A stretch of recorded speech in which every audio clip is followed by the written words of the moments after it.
We have live team coverage taking you minute by minute of everything that is happening today, before, during, and after the inauguration, including just how the bitter cold is playing a huge role in today's schedule. So let's kick things off with Alina Shirazi this morning. She is live in D.C. Alina, good morning to you. The president-elect's morning will start with a bit of tradition before the main event.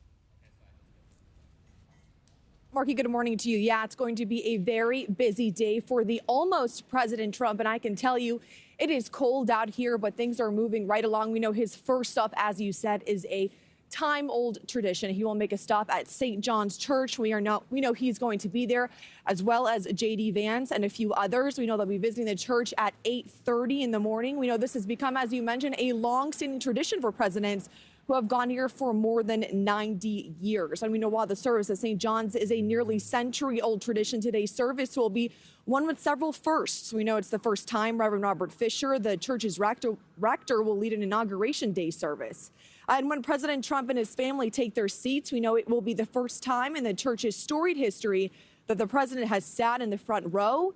We know during a typical non-inauguration day service at the church, the commander-in-chief takes a spot in a specific pew towards the middle of the church used by James Madison when he became the first president to attend services at St. John's. And just before 10 o'clock, the president-elect is said to have tea at the White House with President Joe Biden. We know this did not happen in 2021 when then President Trump skipped Biden's inauguration. Around 10:30, tea ends and Trump makes his way to the Capitol for the inauguration ceremony. We know that is set to begin at noon. Markie, we know today is said to be the coldest inauguration day in 40 years. I can attest to that. We know everything was moved inside in the Capitol Rotunda. I've been reporting this weekend. They were removing some of those Jersey barriers. They were taking down some of the fencing around the White House, around the Capitol. So we are here reporting on this and waiting to see as the day progresses, of course, as Trump soon does become commander-in-chief. Markie. A big day, a long day ahead. And Alina, we saw President-elect Trump rally his supporters at the Capital One Arena on Sunday evening. He gave a pretty lengthy speech last night.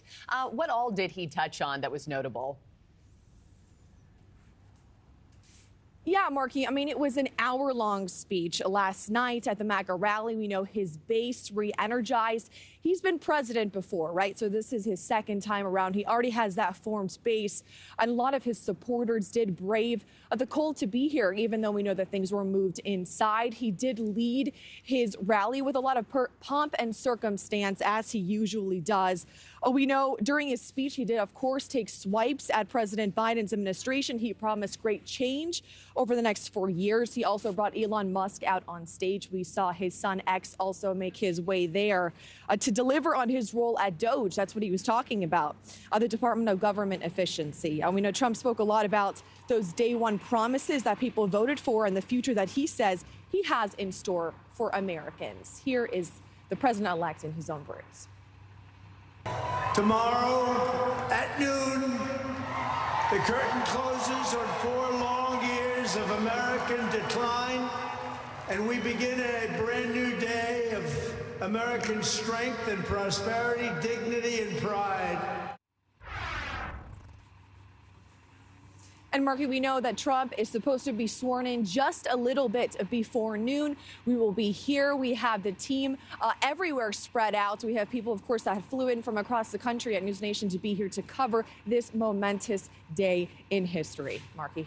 Thanks for watching, everybody. Go to joinnn.com to find NewsNation on your television provider. Also, don't forget to click that red subscribe button below to get more of NewsNation's fact-driven, unbiased coverage.